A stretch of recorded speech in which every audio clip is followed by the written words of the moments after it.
2025 में पाकिस्तान में रहते हुए अगर आप बफलो फार्मिंग करना चाह रहे हैं, डेयरी फार्मिंग बिलखसूस पाकिस्तान में अगर आप डेयरी फार्मिंग करना चाहते हैं और ख़ास तौर पे बफलो फार्मिंग स्टार्ट करना चाहते हैं, यहाँ पे अगर आपके पास ऑलरेडी बफलोज मौजूद हैं और आप उनकी फार्मिंग कर रहे हैं डेयरी फार्मिंग, तो आप उसको मुनाफा बख्श कारोबार बनाना चाहते हैं, उससे ज़्यादा प्रॉफिट हासिल करना चाहते हैं, तो आज की ये वीडियो आपके लिए नहायत अहम और मालूमाती वीडियो होने जा रही है, क्योंकि इसमें हम आपके साथ कुछ ऐसी टिप्स और मालूमात शेयर करेंगे जो कि आपके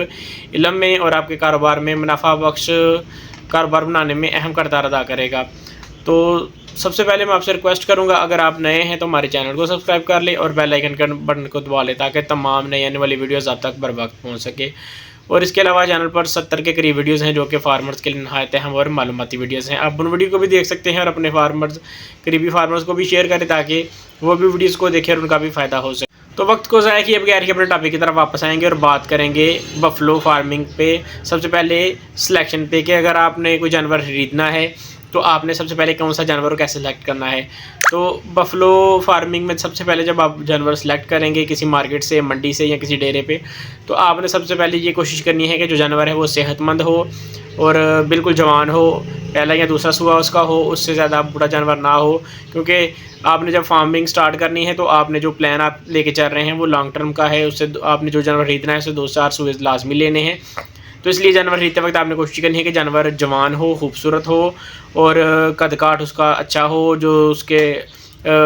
अडर क्वालिटी है वो भी अच्छी हो, मजबूत किस्म का अडर हो और जो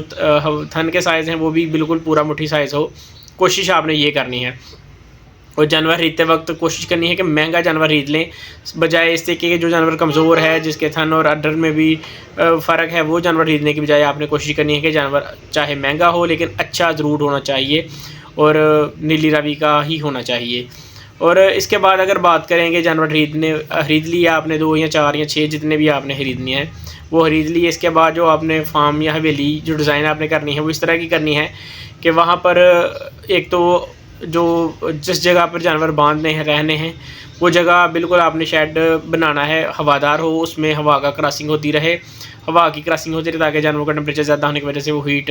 गर्मी को ज़्यादा ना महसूस करे। और सर्दियों में भी फिर वो ऐसा बनाएंगे आपके आसानी से कवर हो जाए और जानवरों का टेम्परेचर मेंटेन रहे, उनको सर्दियों में सर्दी ना लगे और गर्मियों में गर्मी ना लगे। इस तरह का फार्म डिज़ाइन करना है। और इसके साथ अगर बफलो फार्मिंग की बात करेंगे तो बफलो के लिए तालाब, पूल बहुत इंतहाई ही ज़रूरी है, क्योंकि इनको वाटर बफलो कहते हैं और इनको पानी जो है नहायत ही ज़रूरी है गर्मियों में। इनको लाजमी तौर पे आपने जब फार्म डिज़ाइन करना है तो इनके लिए एक ऐसी जगह का इंतखाब लाजमी कर लेना है जहाँ पर आप फार्म बनाएं,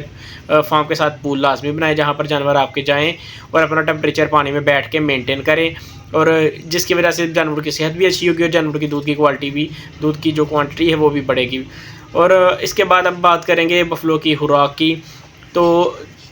जब भी आप जानवर खरीद रहे हैं, खरीद के लेके आ रहे हैं, तो आपने कोशिश करनी है कि जो आप उनको फीड दे रहे हैं, जो वंडा डाल रहे हैं, इसके अलावा जो चाराजात मौसमी या रवायती जो भी चाराजात इस्तेमाल करते हैं या साइलेज का इस्तेमाल कर रहे हैं, तो वो साइलेज या जो भी आप वंडा डाल रहे हैं या चारा जा रहे हैं वो साफ़ सुथरा होना चाहिए, अच्छी क्वालिटी का होना चाहिए। और कोशिश तो यही करें कि आपका जो वंडा है वो अपना घर पे खुद बनाएं और जानवर की सेहत और उसके दूध की प्रोडक्शन के हिसाब से उसको वंडा और उसको चारा आपने फ़राहम करना है। और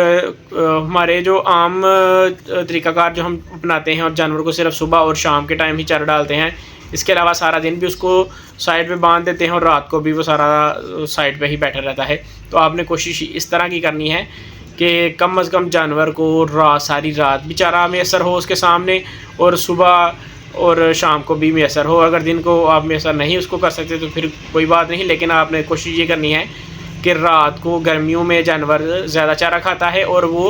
आराम महसूस करता है और ज़्यादा बेहतर महसूस करता है अगर रात को उसके सामने चारा मौजूद हो, तो वो सारी रात चारा खाता रहता है। और कोशिश यही करनी है अपनी, क्योंकि गर्मी ज़्यादा होने की वजह से जो बफलोज़ हैं वो दिन के टाइम चारा बिल्कुल कम खाती हैं, बहुत कम खाती हैं और ज़्यादा वो आराम करना पसंद करती हैं, पानी में रहना पसंद करती हैं। तो बफलो फार्मिंग में ये एक बड़ा अहम पॉइंट है कि आपने जानवर को रात को चारा उसके सामने मैसर रखना है और रोशनी का अच्छा इंतज़ाम होना चाहिए और उसको रोशनी भी मैसर होनी चाहिए। और पानी जो है वो उसके करीब ही कोई आपने ऐसा खुरली वाला निज़ाम बना लेना है कि पानी भी उसको 24 घंटे ताज़ा साफ़ सुथरा पानी मैसर हो। जिसकी वजह से उसके दूध की क्वालिटी भी अच्छी होगी और उसकी सेहत भी अच्छी रहेगी। इसके बाद आपने जानवरों की क्रॉस ब्रीडिंग पे भी अच्छा काम करना है। जो आपने फार्म पे डॉक्टर वगैरह रखने हैं उनको उनके साथ ये चीज़ें डिस्कस कर लेनी है कि जानवरों में इनकी जो ब्रीडिंग है, इनकी जो नस्लें हैं, उनमें बेहतरी लाने के लिए अच्छे जानवरों के साथ उनको क्रॉस करवाया जाए। इसके बाद सप्लीमेंट्स की बात करेंगे तो हमारे बहुत से लोग और आम फार्मर तो बिल्कुल सप्लीमेंट का इस्तेमाल करते ही नहीं हैं, बल्कि उनको जो सप्लीमेंट्स हैं उनका पता ही नहीं है कि ये ज़रूरी है या नहीं ज़रूरी, और वो सप्लीमेंट्स को सिर्फ दवा के तौर पे ही समझते हैं कि जब जानवर बहुत ज़्यादा कमज़ोर हो गया है अब उसको DCP और मिनरल वगैरह डाल लें। तो इस चीज़ का आपने लाजमी ख्याल रखना है। जानवरों की रोज़मर्रा ज़िंदगी में, रोज़मर्रा जो उनकी लाइफ है, डेली रूटीन में, इसमें जानवर को डेली 100 ग्राम DCP और 100 ग्राम मिनरल उसकी खुराक में लाजमी तौर पे आपने शामिल करना है। ये अपना आपने आप पे फ़र्ज़ समझ लेना है। अगर आप बफलो फार्मिंग अच्छी तरह करना चाहते हैं और उससे ज़्यादा से ज़्यादा पैसा कमाना चाहते हैं, और सबसे बड़ा एक इशू मैं आपको बता दूं कि अगर आप DCP और मिनरल्स का टॉक्सिन बाइंडर का इस्तेमाल अपनी रूटीन में डेली कर रहे हैं तो आपके जानवर टाइम पे गब्बर भी हो जाएंगे, प्रेग्नेंट भी हो जाएंगे, और वो फिर ठहर भी जाएंगे, बार बार रिपीट भी नहीं करेंगे, और उनमें बहुत से ऐसे मसाइल हैं, बहुत सी ऐसी बीमारियां हैं जो बिल्कुल भी नहीं आएंगी। और इसके साथ विटामिन E और विटामिन C इसका इस्तेमाल भी अपने जानवरों में लाजमी तौर पे किया करें, क्योंकि इससे एक तो जानवर की सेहत भी अच्छी होगी, जानवर की दूध की क्वालिटी भी अच्छी होगी, और जानवर टाइम पे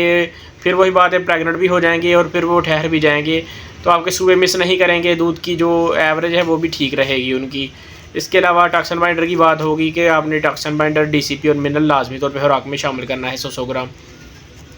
मेडिकेशन की बात करेंगे तो हमारे बहुत से जो फार्मर्स हैं, और मुझे ये गिला उनसे रहेगा कि बहुत से फार्मरों की यही कोशिश होती है कि देसी इलाज करवाएं जानवरों की। अगर जानवरों को कोई मसला साड़ू का हो गया है, थनू का मास्टाइटिस का, हेमेटाइटिस या किसी भी किस्म का मसाइल अगर हो गया है, तो उनकी पहली कोशिश यही होती है कि हम अपने देसी नुस्खे लगाएं, और जब 2, 4, 5 दिन देसी नुस्खे लगाने के बाद जब वो फिर डॉक्टरों का रुख करते हैं तो जानवरों का बेड़ा गर्क कर चुके होते हैं, और फिर डॉक्टरों की भारी फीसें भरते हैं और फिर परेशान होते हैं। तो अगर आप जो चीज़ें बताई हैं, DCP, टॉक्सिन बाइंडर और इसके अलावा मिनरल्स वगैरह का इस्तेमाल करेंगे, और जानवरों की सफाई का ख्याल रखेंगे, जिस जगह पर वो बैठते हैं वो जगह आपने साफ़ सुथरी रखनी है, खुश्क रखनी है, गीली जगह नहीं होनी चाहिए जहाँ पर जानवर बार बार बैठते हैं। इसके अलावा जानवरों का जो शेड है वो हवादार होना चाहिए, और इसके अलावा जो पूल है जहाँ पर वो बैठते हैं जाके पानी में आराम करें, वो पानी साफ़ सुथरा कोशिश करें कि उनको चेंज कर लिया करें, वो भी साफ़ सुथरा रहे। तो इससे बहुत से मसाइल आपके हल हो जाएंगे और आपको डॉक्टर की ज़रूरत ही नहीं पड़ेगी अगर आप ये चीज़ों पर अमल कर रहे हैं। और डिवर्मिंग जानवरों की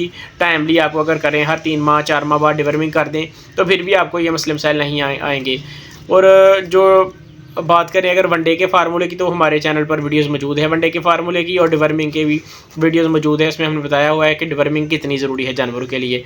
अब बात करेंगे मिल्क प्रोडक्शन की, तो अगर आप अच्छी खुराक देंगे जानवरों को, अच्छा उसको वंडा देंगे, इसके अलावा जो सप्लीमेंट्स हैं जिसमें DCP, मिनरल वगैरह, टॉक्सिन बाइंडर, ये सारी चीज़ें शामिल हैं, अगर वो भी इस्तेमाल करेंगे तो आपके जानवर की दूध की जो प्रोडक्शन है वो अच्छी होगी। और आपने एक और चीज़ अपने जहन में रखनी है कि जानवरों की सेहत के साथ साथ उनकी जो सफाई है उसका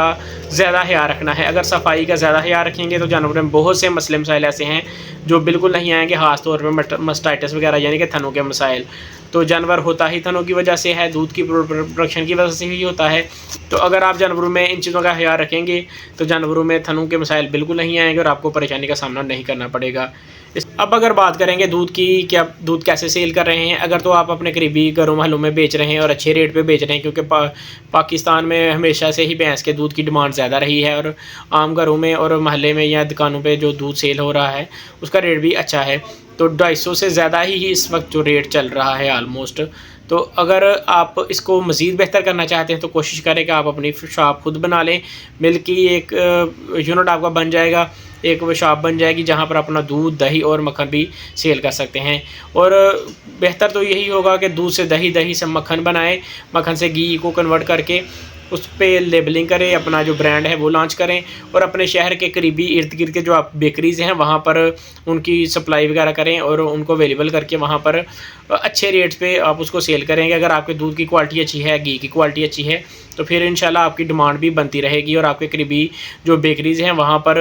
एक चेन सिस्टम बन जाएगा, और आपके जो करीबी बेकरीज़ हैं वहाँ पर ही आपकी डिमांड पूरी नहीं होगी घी की।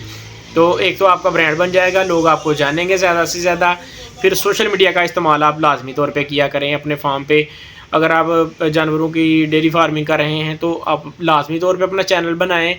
यूट्यूब पर, टिकटॉक, फेसबुक पे, सब पे, और अपनी एडवर्टाइज़ करें, मार्केटिंग करें, जिससे ज़्यादा से ज़्यादा लोग आपको जानेंगे और आपके कारोबार में बहुत ज़्यादा फ़ायदा होगा। और ये सबसे अहम टिप थी। तो आपको लाजमी तौर पे अब सोशल मीडिया का इस्तेमाल भी करना चाहिए, क्योंकि अब एडवांस टेक्नोलॉजी ज़माने में आ रही हैं, जदीद ज़माना जदत की तरफ जा रहा है। तो अब आपको भी कुछ चीज़ें एडवांस सीखनी होंगी और एडवांस करनी होंगी, ताकि आप आने वाले वक्त में डेयरी फार्मिंग में बिलखसूस जदत की तरफ जा सकें। तो अगर आज की इस वीडियो में आपको ये चीज़ें सारी जो हमने बातें आपको बताई हैं अच्छी लगी हैं, तो आपने इसको लाइक करना है, और इसके अलावा वीडियो को शेयर करना है, और हमारे चैनल को सब्सक्राइब करना है। मज़ीद अगर आप कुछ पूछना चाहते हैं तो हमें आप